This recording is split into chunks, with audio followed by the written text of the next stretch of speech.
नमस्कार दोस्तों, हिंदी सफ़रनामा के इस अगली कड़ी में मैं आपका स्वागत करता हूँ। मेरे हाथ में आज जो किताब है वो कौशलेंद्र मिश्र जी ने लिखी है, जो एक बहुत ही प्रसिद्ध कहानीकार और उपन्यासकार हैं। आज की किताब कुल्हड़ भर इश्क काशी इश्क है, जो बनारस पर आधारित है। बनारस के चारों ओर घूमती है। एक प्रेम कहानी है जिसे पढ़ करके श्रोता और पाठक दोनों बहुत ही आनंद का अनुभव करते हैं। तो आइए शुरू करते हैं। डोरबेल। दवा और प्रसाद उतना ही लेना चाहिए जितना देने वाले देते हैं। अधिक लेने के लिए ज़बरदस्ती नहीं की जाती। इश्क की खुराक इतना आतुर करती है कि लोग खुद पर नियंत्रण नहीं रख पाते और अपनी तबीयत की औकात से ज़्यादा ले लेते हैं। फिर पढ़ाई पर गाज गिर जाती है। कुल्हड़ भर इश्क काशी इश्क। प्यार की शीशी पर मार्कर से गोला करके खुराक बताने वाला है, जिससे ये पता चलता रहे कि कितना इश्क जीना है और कितनी पढ़ाई करनी है। कुल्हड़ सा सौंधापन है काशी के इश्क में। कुल्हड़ भर कहने से आशय इश्क को संकुचित करने से नहीं है, बल्कि नियमित और संतुलित मात्रा में सेवन से है। वर। काशी हिंदू विश्वविद्यालय की कक्षा में 3 वर्ष बीए के गुजारने के बाद भी सुबोध चौबे जी की इच्छाओं की पूर्ति नहीं हो सकी थी। यहाँ भी वहाँ जो उनकी 10वीं और 12वीं कक्षा में होता आया था। सुबोध चौबे जी कक्षा में सबसे आगे वाली बेंच पर बैठते, एकदम कोने में, दीवार से लगकर, पूरी शांति से। मास्टर के लगभग हर सवाल का जवाब देने का प्रयास करते थे और फिर लड़कियों की पंक्ति पर एक बार दांत निपोड़ते हुए नज़र फेर लेते हैं कि कहीं कोई प्रभावित हुए बिना तो नहीं रह गई। उन्हें लगता था एक दिन उनकी इस टिपटिपाई से खुश होकर कोई लड़की खुद उनके पास आएगी और उनसे प्यार का इजहार करेगी। परंतु काशी हिंदू विश्वविद्यालय की कक्षाओं में वे ऐसा सोच भी नहीं पाते थे, क्योंकि कला संकाय में छात्र छात्राओं की एक साथ स्नातक कक्षाएं नहीं चलती थीं।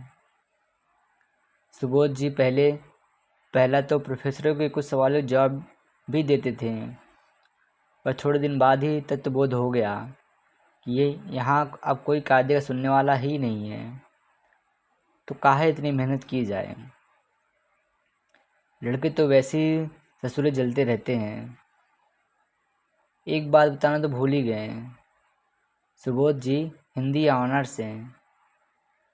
ऑनर्स का हिंदी अनुवाद प्रतिष्ठा होता है, और सचमुच यही वो एकमात्र शब्द है जिसे बोलकर वे अपनी छाती फुलाकर बड़ी फाड़ देते थे। जहां आजकल के लड़के खुद को आईआईटी, मेडिकल, सीए की तैयारी करने वाला बताकर मोहल्ले में 4-5 साल जीन्स फाड़कर आंखें मारते चलते हैं, वहीं सुबोध जी केवल बीए बताकर जॉब में निकलने वाले शब्द बीए से बचने के लिए बिना देर किए ऑनर्स जोड़कर बीएचयू मेन कैंपस से बता देते थे।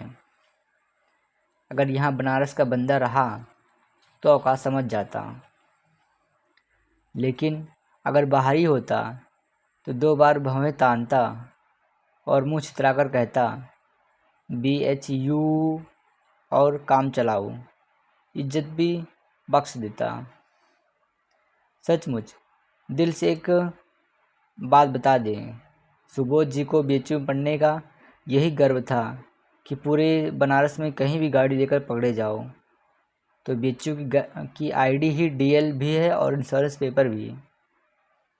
बीएचयू के नाम पर इज्जत देने वाले अंकल ऐसे ही इज्जत नहीं बख्शते, पूरा शुल्क लेते थे रिव्यू लेने का। कब की सोमवार की रात फ़ोन कर दें, बाबू हम गाड़ी पकड़ लिए हैं, सुशांत शर्मा को दिखाना है। सुबह तनी जाके पर्चियाँ लगा देना, हम लोग गंगा जी नहाकर बाबा विश्वनाथ से भेंट करके आएंगे।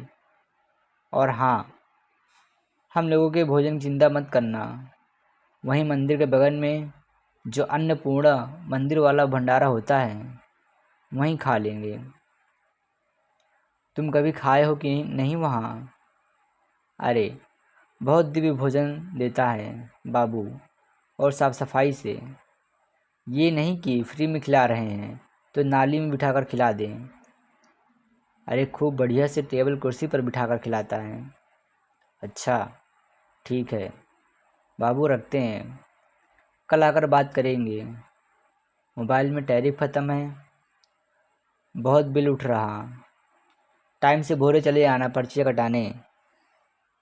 खैर बीए करते हुए उन्हें अपने स्कूल के दिनों की एक दो लड़कियां मिल ही गई थीं, जो बीएचयू का एडमिशन फॉर्म आने के एक दो महीने पहले से एंट्रेंस की रात तक बात करती थीं। बाकी सुबोध जी भी पूरा टैक्स वसूलते थे। 1 मिनट की जानकारी के लिए 20 से 25 मिनट तो बात करनी ही पड़ेगी। सुबोध जी पढ़ते पढ़ते ऊब जाते, तो कहते कि महादेव किसके लिए इतना पढ़ा जाए, क्लास में बताने पर कौन सुनने वाली भी तो नहीं है। सुबोध जी पूरे 6 महीने पीठ एक करके तैयारी करके बीएचयू बीएड की एंट्रेंस परीक्षा निकाल लिए हैं, और जीवन में नई उमंग भरने का कहते हैं। किक लेने शिक्षा संकाय कमच्छा चले आए हैं। सामने से एक मोड़ आया। वधु पक्ष। बीएचयू का शिक्षा संकाय मेन कैंपस में नहीं है। उसे टीचिंग ट्रेनिंग की सुविधा से सेंट्रल हिंदू बॉयज स्कूल के पास कमच्छा में बनाया गया है।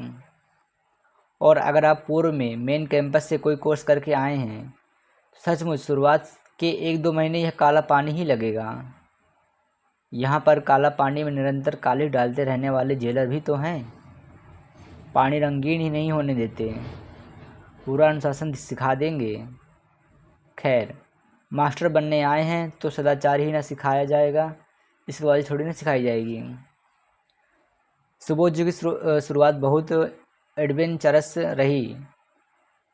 जब वो आइसक्रीम की दुकान के पास जाते, वो रास्ते में फैकल्टी में घुसने की कोशिश में थे तो काफ़ी उछल कूद करनी पड़ी, क्योंकि वहाँ बरसात के मौसम में कभी कभी पानी जमा हो जाता था।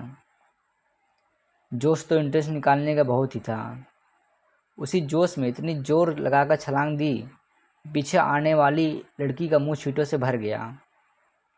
लड़की ने कहा, एकदम बानर हो काबे?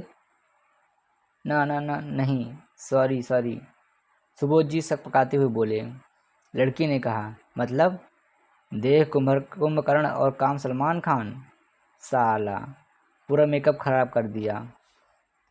सुबोध जी ने बोतल थमाते हुए कहा, ये लीजिए पानी साफ कर लीजिए। लड़की, जूठा पानी तो नहीं दे रहे हो? नहीं दे रहे हो ना बे? सुबोध जी मिमियाते हुए, नहीं, हम बोतल में मुंह लगाकर नहीं पीते। लड़की शांत होते हुए बोले, अच्छा ठीक है, दो खानदानी लगते हो, थोड़ा आगे पीछे देखकर चला करो। 3 साल से लगातार MMV महिला महाविद्यालय के हॉस्टल में कृष्ण जन्माष्टमी की झांकी में कंस का किरदार निभाने वाली रोली सिंह सुबोध जी के कान झंझनाकर शिक्षा संकाय में प्रवेश कर गई। धन्यवाद दोस्तों, मिलते हैं अपने दूसरे भाग में जल्द ही।